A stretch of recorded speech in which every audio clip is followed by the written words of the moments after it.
Hey everybody, it's Jason Blaha here, and today I want to do kind of a social commentary video, and we're going to call this Belts, Straps, and Pre-Workouts. So let me put on my +5 hat of weaponsmithing, work on skilling at my crafting a little bit, and let's talk about this. Because, you know, I'm reminded oftentimes again when I'm in commercial gyms by things that I see that remind me of Martin Birkin's old Fuck Arounditis article. It was over on the Lean Gain site. It's still there for people who want to check it out. But, you know, he always talked about that. Just people who are goofing off in the gym in a way. And they oftentimes think that they're hardcore. They pretend like they've got this hardcore lifestyle. But you look about all the stuff they seem to need just to train. And how it's all about all this accessory stuff that they seem to need. And I've seen some extreme examples again lately. Because I have about 5 gyms that I train at. Obviously, I've got big chain memberships and stuff. So things like 24s and all of that. I can go visit any of those in the country. Obviously, I've got a little more hardcore of a gym I train at regularly where I do most of my filming and things. But I see this stuff all over the place because at least once a week I'm in a regular commercial gym. Just when we're out doing other things, Brittany and I stop in and we do workouts periodically when we're out doing stuff. We're just like, hey, there's a gym over there. Since we've got big chain memberships, we'll just swing through and get a quick workout in. You know, do a few sets.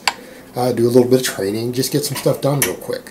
We do a lot of that. And so I see all this stuff all the time. Sorry, my nose itches here. But one of the things I notice is that, you know, some people take this to such an extreme that they always seem to need their pre-workout. You know, you'll go in the bathroom or whatever, and there's guys mixing up their pre-workouts. They got to get their pre-workout in. They got to get their post-workout shake in. And then you watch what they do, and really they're not training that hard. They might feel like they are because they're doing 15 sets of isolation work and getting a pump and everything, but really they're not doing that much work oftentimes. They really aren't in terms of just overall work. You don't see them going anywhere near a barbell, and if they do, a lot of these people are half rep and stuff, but yet they take it so serious that they've got to have that pre-workout. They have to have that post-workout shake, and then they need all these different devices. Now, a lot of people say, well, you know, straps have their place, belts have their place. They do. I don't always agree on straps so much. I'm not really a fan. I don't believe straps are ever really necessary, even to become a world-level powerlifter. I still think they're necessary. I think they're a crutch, and I'm not real big on them. Belts have their place for competition. But as far as the average lifter who just wants to get into really good shape needing either one, not really. I don't think they're even useful. But you see people who have to have them. And what I notice all the time these days, particularly you go into commercial gyms, you look over in the dumbbell section or whatever, and where people are curling and stuff, I'm seeing a growing trend, and it's a weird new thing, of guys wearing belts and straps to curl. I'm seeing guys wearing belts and straps to curl. And at a certain point, you got to step back and wonder, what in the hell are they even doing? I mean, seriously, think on that for a moment. And it's not like I've only seen one guy doing it. When I think about it, this year, I think I've seen at least 5 different people when I glance over around the weight room, because I don't put blinds on. You know, I actually do pay attention to what's going on around me. This is called situational awareness. And it's not like I'm intent or really studying it. So I don't even go ask these guys because I really don't care what their logic is enough to really ask, because I would probably be dumbfounded. But guys, I've seen at least 5 different guys with a belt on and wrist straps to do curls, to do cheek curls. Now, at a certain point, you got to go, what are the straps for? I mean, is grip strength even important when you're not even coming all the way down? I can understand, okay, maybe you're really weak and you can't hold 100 pounds at the bottom and it slips through your fingers. But if you're like this all the time, because these guys are cheek curling, the weight is on top of their hand. It's never even in their fingertips at any point in the lift, ever. I mean, forgetting that it's a lightweight, let's assume really it is a weight that they would struggle to deadlift. It's never in their fingertips. Their grip can't possibly fail. Even if they had a weak grip, their grip wouldn't be a limiting factor in that position ever.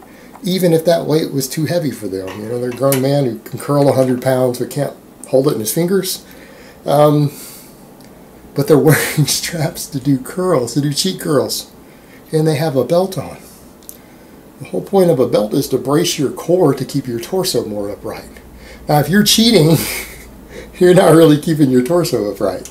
But that's the whole point. You guys may not know that. That's the reason belts are useful on the squat, for example. That's why a lot of people can squat 20, 30 more pounds with a belt on than without it. It's because it gives you something to engage your core against, to press against, to create more intra-abdominal pressure.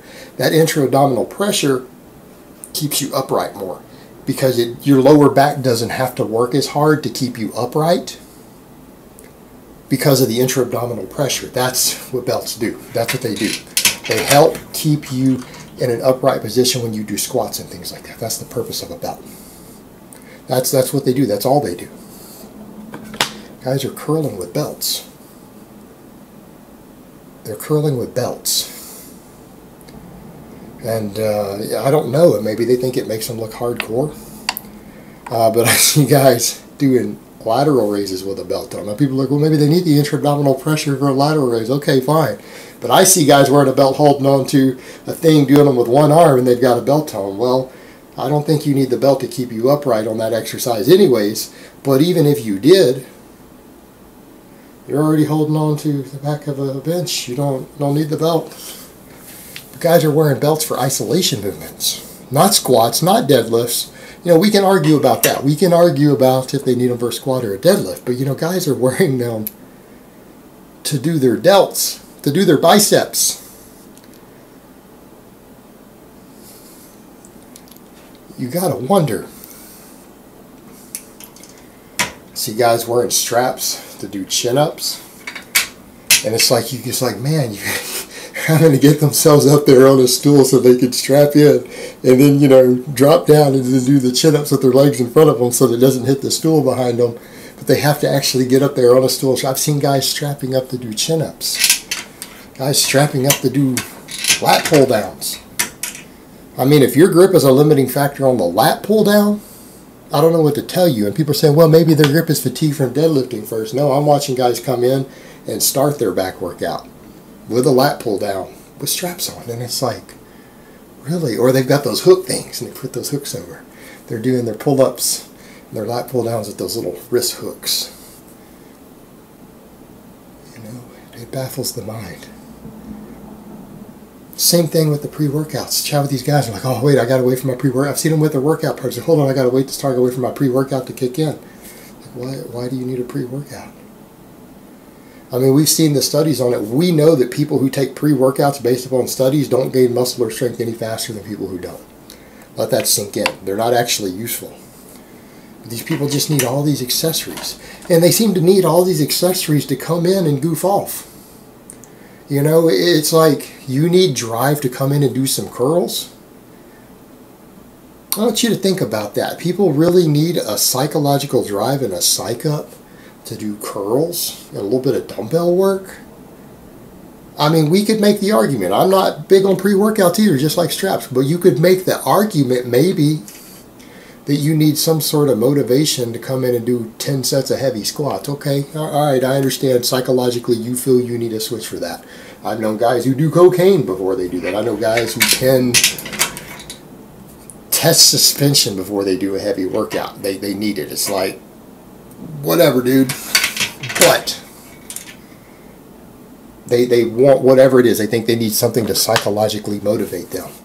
But to come in and do 12 sets of curls and some seated dumbbell presses, they need exogenous stimulation and motivation for that. You're doing fluff work. This is not hard. There's no effort involved in coming in and doing some seated presses and some curls. You're not actually doing real work. All right, this is all small muscles. All right, there's no fatigue factor involved in that regard to where you would need like a psychological push for that. You're not hitting a max squat here, guys. You're not doing 10 sets of squats. You're not doing 10 sets of deadlifts, but they seem to need it. And then they're so meticulous about that post-workout shake. And I see this. I see guys come in, they do nothing but fluff and pump workouts. They need a pre-workout. They need straps. They need a belt. They need sleeves. They need intra-workout drinks, and then they need a post-workout.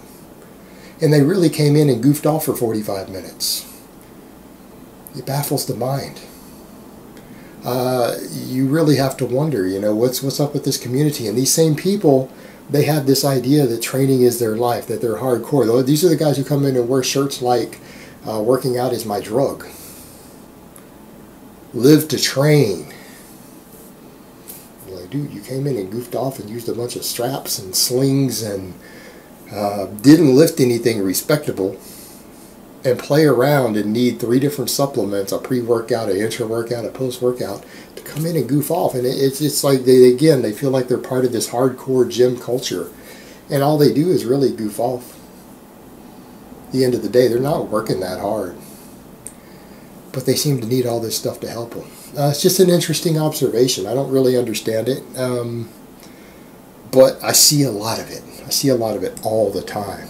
And again, I think Martin Berkhan was right. Go read that article when he talked about that, because in that article he actually started it with "I see weak people." He's talking about in gyms everywhere, every day.